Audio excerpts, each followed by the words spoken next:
When the iPhone 11 Pro came out, there seemed like there was always something hanging over its head. A specter yet to be tested was a Pixel 4. Now that we've got it in hand, was the wait worthwhile? We've got a full Pixel 4 review coming. It's going to get into more minutia and more detail about the devices. But generally, how do these two flagships behemoths compare? Most importantly, which one should you buy?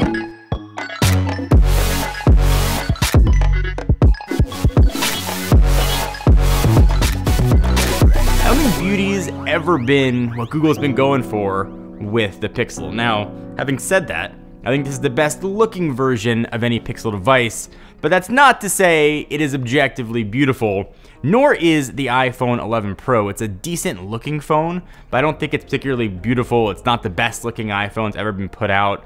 Looking at these two phones side by side, it definitely looks like they were inspired by the same design language. Let's say it's metal, it's glass, they've got the same square camera humps.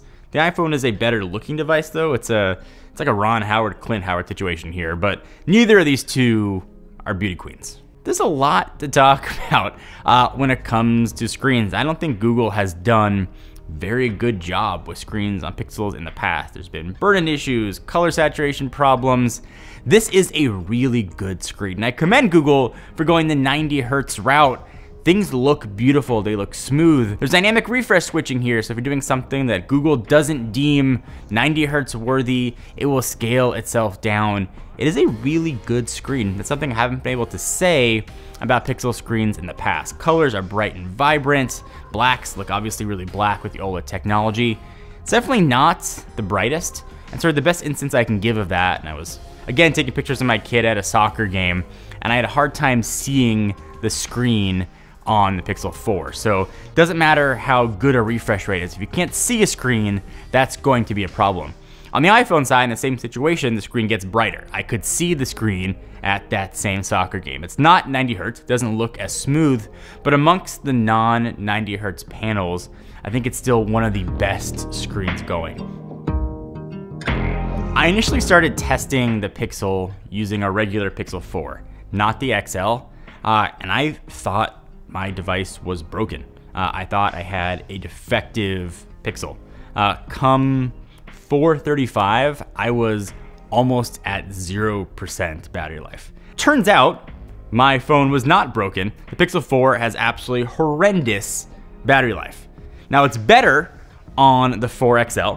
I could almost get through a full day. It gave me about an extra 20 to 25% battery life, and that is a giant deal. The battery life on the Pixel 4 is almost inexcusable, to the point where you can't use this phone if you're not going to be near a charger all day. And the battery life was so horrendous, especially when you compare it to battery life on the iPhone. Now, admittedly, you're sacrificing that 90 hertz screen, which to some might be a big deal, but the iPhone 11 Pro and the Pro Max are almost 2-day phones, the very least day and a half.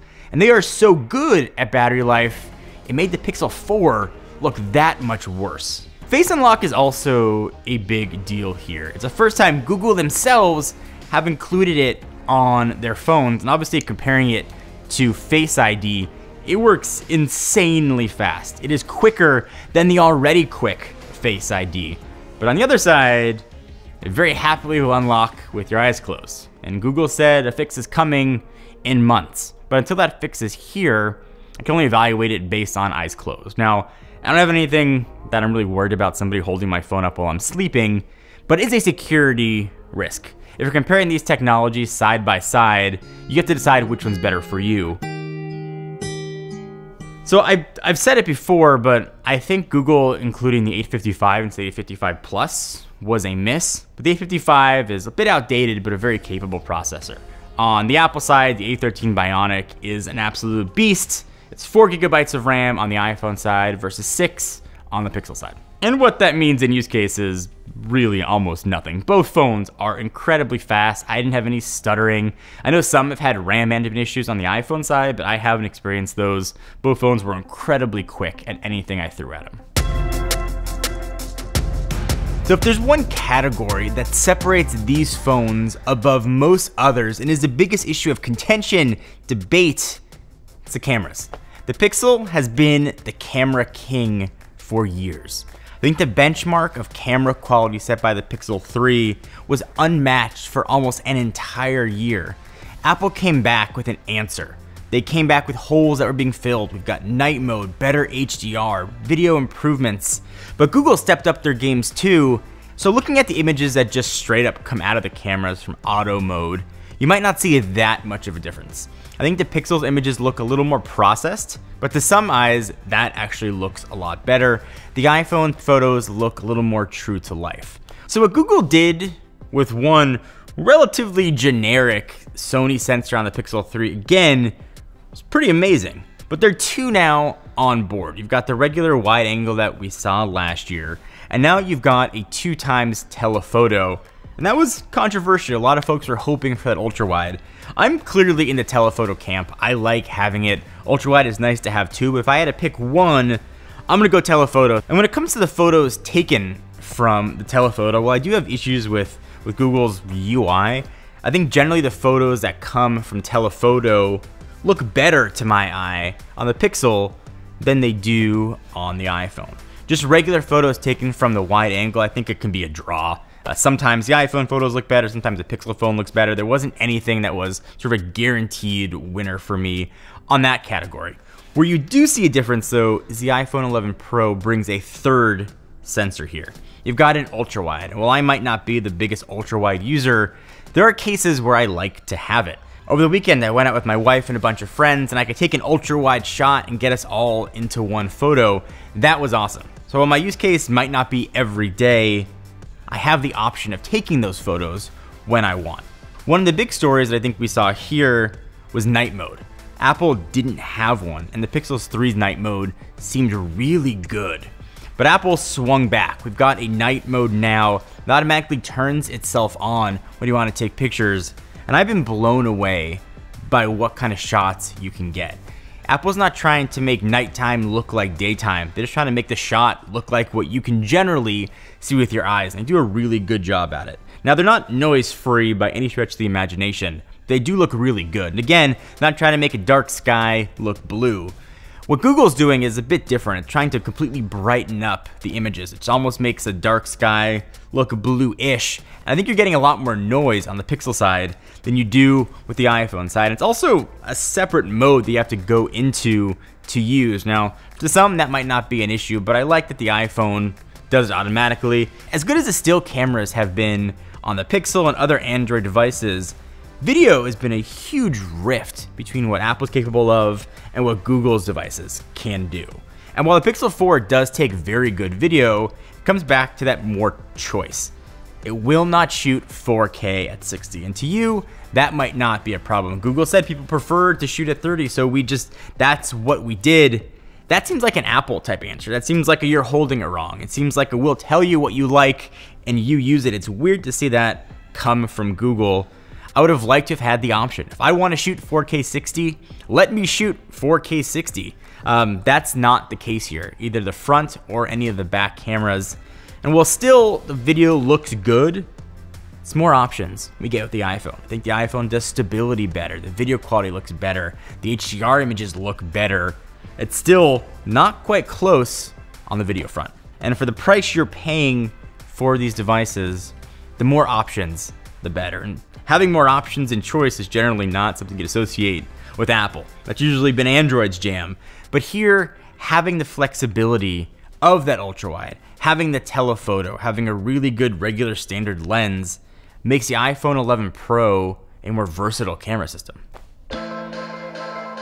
So Intangibles, a lot of little things that make these phones unique. And one area where Google completely outshines, eclipses, and beats Apple is the assistants. Google Assistant is so much better than Siri in almost every scenario. It's not even close. So also new on the Pixel 4 is Radar, formerly Project Solly. It does work, and I do want to give the caveat that it works as advertised.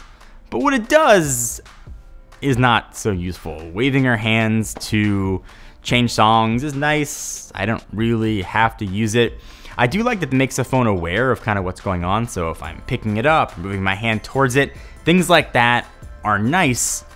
But the iPhone without Radar does a lot of things very similarly. So it's nice to have. It's not a reason to buy a phone, but certainly it's a welcome addition here, and perhaps as software updates come, it'll add more features and give it more utility. So both of these phones have a lot of things that are similar. I liked the two front-facing speakers on the Pixel 3. Those are gone now. Now the 4 and the iPhone 11 Pro use the earpiece and speaker. Of other things here, you've got wireless charging on both. Apple's got an official IP rating. Obviously, price is a big deal here as well. Starting at $800 for the Pixel and then $1,000 for the iPhone. That's a big deal. On the flip side, though, you're only going to go up to 128 of storage with the Pixel. It's $100 to get to that point. On the iPhone side, you double the 128 and go to 256. If you want more than that, though, the Pixel is capped out at 128, whereas the iPhone can go all the way up to 512. So we've battled these phones out. And in retrospect and in hindsight, both devices are telling very similar stories. It's the software manufacturers making hardware. And in Apple's case, the only ones that do the hardware. When it comes to Google, they are controlling Android. They're controlling the hardware here. It's a completely vertically integrated product. So in theory, this should be the best version of Android available. The best example of what Google software and hardware prowess can do together. But in practice, it's really not the case. You've got an amazing camera system with limited video. You've got a beautiful screen that's killing battery life. The Pixel 4 seems to be full of contradictions. It does some things amazingly well, best in the industry, and then some weird, strange emissions that I can't understand why. Well, I love what Google's trying to do with the Pixel line. The Pixel 4, while taking a few steps forward, seems like a giant step back from what the Pixel 3 represented. Taking OS preference out, if I have both these phones on a table and I have to pick one, I want to pick the one that's going to give me more flexibility on the camera, give me more flexibility for video, has a good enough screen, has battery life that's going to last me an entire day. That's what matters more than anything. That's what matters to me more than iMessage or AirDrop. Can it last the day and it will give me the flexibility to do what I need it to do? And when I leave in the morning, I don't know what I'm going to need my phone to do. Maybe I'm going to need it to last until midnight. Maybe I'm going to want to take ultra wide pictures. Or maybe I'm just gonna be able to charge it at noon and just take a few normal shots. I don't know. The iPhone answers those questions. The Pixel still leaves a lot to be desired.